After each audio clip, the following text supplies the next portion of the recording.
Dans le cadre de la célébration du cinquantenaire de la Foire internationale de Dakar, le ministère de l'Environnement et de la Transition écologique a une présence remarquée dans cet événement de grande envergure.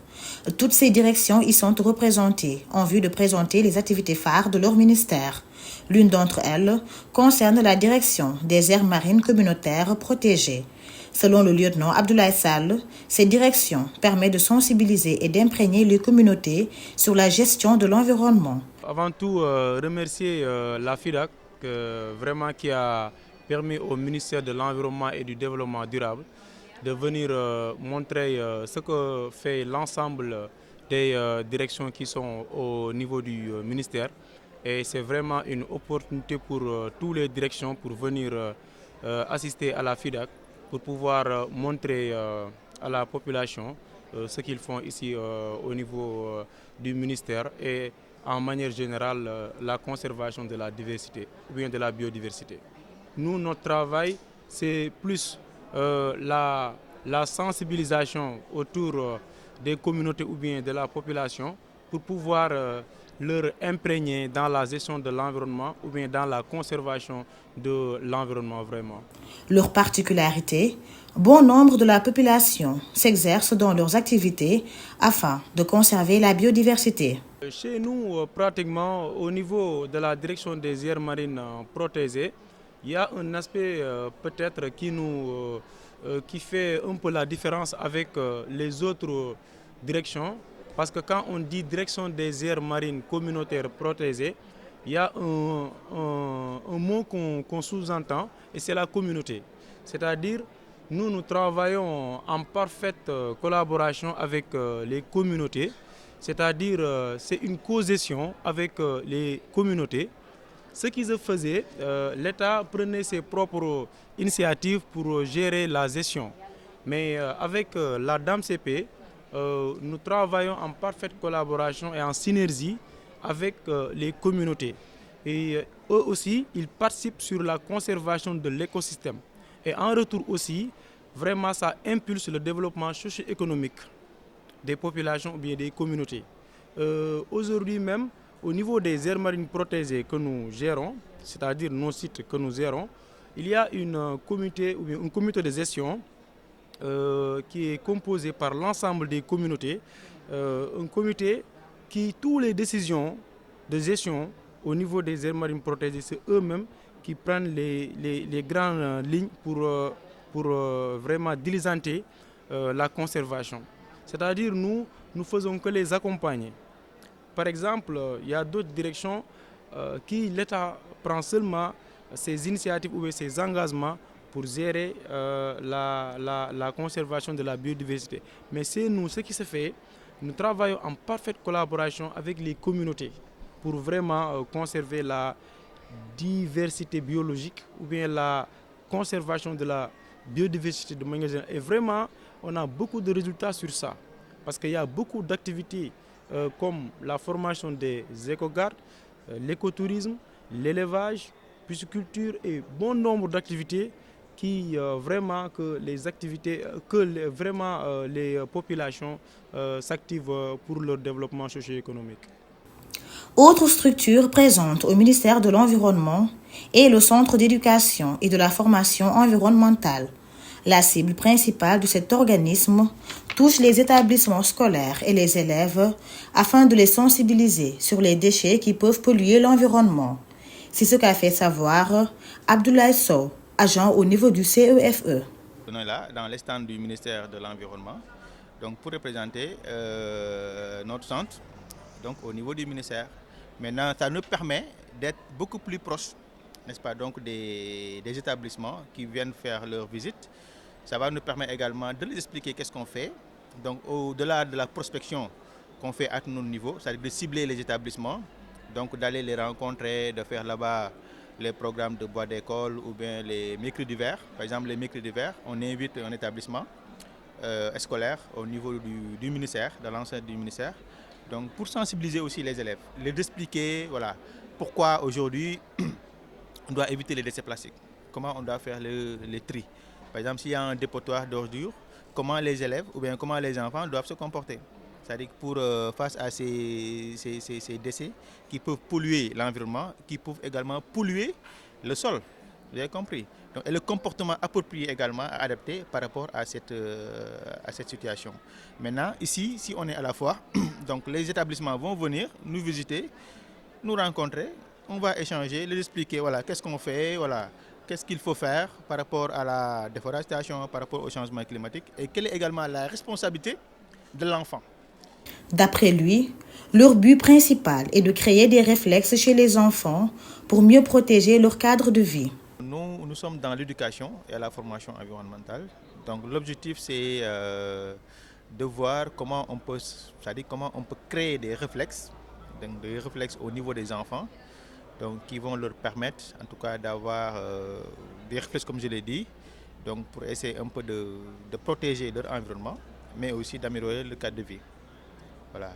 Donc nos cibles c'est les établissements scolaires, les centres de formation, mais aussi les enseignants. C'est-à-dire qu'on va essayer un peu de former les enseignants, de sensibiliser aussi les élèves donc sur les risques climatiques, sur la déforestation, en tout cas sur tous les aspects liés aujourd'hui à la dégradation de l'environnement. Mais aussi comment on peut créer aussi des réflexes au niveau des enfants, donc pour essayer un peu de parer à ces dégradations et c'est aussi de sauver l'environnement. Parce que donc notre mission c'est un peu la sensibilisation, parce que aussi on sait que aujourd'hui, donc, il y a beaucoup d'effets néfastes sur l'environnement et des fois les effets donc, sont causés soit par les aspects physiques, soit naturels, mais aussi les aspects donc, des comportements anthropiques, des comportements humains. Vous avez compris? Par exemple, si on prend la pollution des déchets plastiques, si on prend aujourd'hui la pollution de l'air, si on prend aujourd'hui la déforestation, si on prend aujourd'hui les feux de brousse, etc., etc., donc aujourd'hui qui causent par exemple la sécheresse, qui cause aujourd'hui les changements climatiques, qui causent beaucoup d'aspects sur l'environnement. Donc nous pensons qu'il faut commencer d'abord par le commencement. C'est-à-dire que notre cible, c'est-à-dire commencer par les enfants, essayer un peu de les sensibiliser, de leur faire comprendre c'est quoi l'environnement. Par exemple, aujourd'hui, qu'est-ce qu'on peut avoir, par exemple, avec la forêt, avec la déforestation, vous avez compris. Aujourd'hui, quels sont également les effets aujourd'hui qui sont liés, par exemple, aux déforestations. Donc tout ça, on essaie un peu de sensibiliser, de faire comprendre aux enfants. Des fois aussi, on va au niveau des établissements scolaires. Donc on installe là-bas des jardins avec les enfants. Donc ça, le programme, on l'appelle les bois d'école. Donc on l'a fait au lycée de Kennedy, on l'a fait également dans beaucoup d'établissements. Maintenant, ces programmes, c'est pour un peu sensibiliser les enfants et aussi leur faire comprendre, c'est-à-dire comment on installe un pépinière. Maintenant, une fois les pépinières installées, comment on utilise les pépinières donc pour faire les reboisements. Mais aussi, on fait des fois aussi le maraîchage avec le programme bois d'école. Donc un maraîchage également qui permet aux élèves non seulement donc, de faire la culture des légumes dans leurs établissements, mais après avoir fait la récolte, donc de vendre cette récolte, maintenant cet argent peut être utilisé donc, au niveau de la caisse de l'école, donc soit pour acheter des fournitures scolaires, mais aussi pour aider les élèves qui sont dans cet établissement, en tout cas des élèves des fois qui ont des problèmes, des difficultés, un peu de régler leurs problèmes quotidiens, ou bien qui ont des difficultés des fois qui sont malades, ou bien qui ont en tout cas des problèmes. Donc on peut utiliser l'argent de la caisse donc, pour régler ces problèmes. Un technicien également au niveau du CEFE, Pape Alioune Gaye exerce un autre rôle, celui de promouvoir le bois d'école, mais aussi expliquer et initier les potaches aux techniques de plantation. Bon, notre présence ici, c'est juste de promouvoir l'une de nos activités phares qui s'appelle le bois d'école. C'est une activité que nous menons depuis très longtemps. C'est-à-dire que bon, c'est de montrer aux élèves surtout comment planter, comment semer, comment entretenir une plante. Parce que nous mettons en place des espaces verts au niveau des écoles, plus particulièrement des écoles champs, pour montrer les élèves et les apprenants comment évoluer une plante, qu'est-ce qu'une plante, qu'est-ce qu'une fleur, qu'est-ce qu'une plante à fleurs, une plante fruitière, etc. Donc, c'est-à-dire juste aussi encore bon, de les initier surtout sur les techniques de plantation, mais aussi encore sur les techniques encore de semis.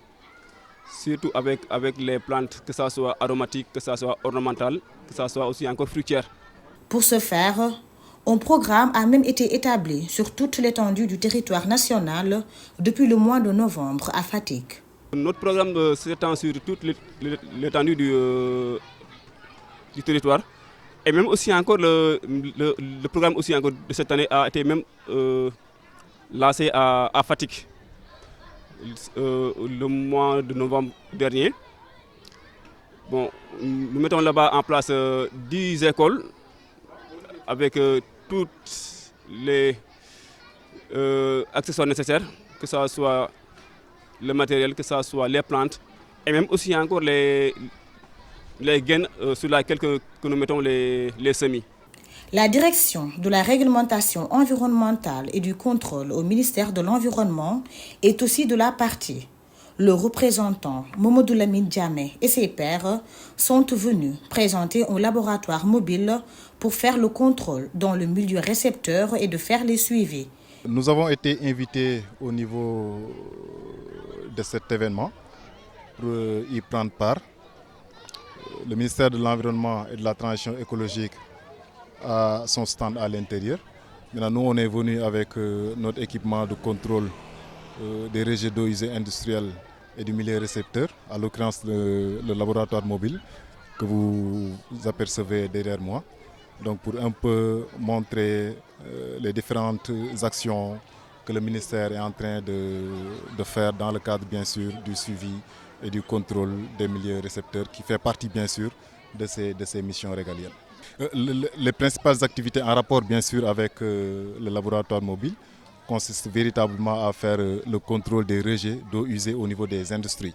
Vous savez que la réglementation environnementale interdit le rejet direct d'eau usée polluée dans le milieu récepteur. Et c'est ça, avec cet équipement-là, le laboratoire mobile, qu'on se déplace souvent au niveau de ces sociétés-là pour faire le contrôle, pour voir effectivement est-ce que ces rejets respectent les différentes normes environnementales qui ont été édictées en termes bien sûr de paramètres de pollution.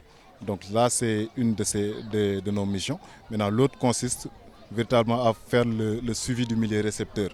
Quand je parle de milieu récepteur, je parle bien sûr des cours d'eau, des lacs, des océans, etc.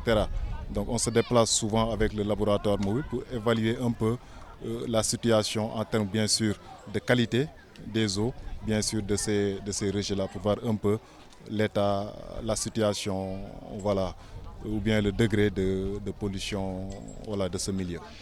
En plus de cela, ces directions également évoluent à la sensibilisation pour lutter contre les déchets. On fait souvent des activités de sensibilisation, dans le sens bien sûr de prévenir ces situations de pollution-là, bien sûr à l'endroit des communautés, mais aussi à l'endroit des élèves, des étudiants, etc., pour véritablement booster cet éveil de conscience-là, de prise en charge de l'environnement qui est aujourd'hui un enjeu. Il y a des déchets qui sont souvent déversés en mer et qui créent bien sûr des situations de pollution. Maintenant, nous, on est chargé bien sûr de voir, d'évaluer cette situation de pollution-là qui est causée en amont par le déversement de déchets, que ce soit des eaux usées, que ce soit des ordures ménagères, que ce soit autre type de déchets dangereux. Le Sénégal, pays sahélien ayant une ouverture maritime de 500 km sur l'océan Atlantique, accorde une importance fondamentale à l'évolution des questions environnementales. D'ailleurs, le gouvernement a mis en place une politique environnementale pour cette édition de la FEDAC. Le ministre de tutelle Daouda Ngom sera en visite demain, jeudi 12 décembre 2024, ici à la FEDAC, pour cette journée importante consacrée à son ministère.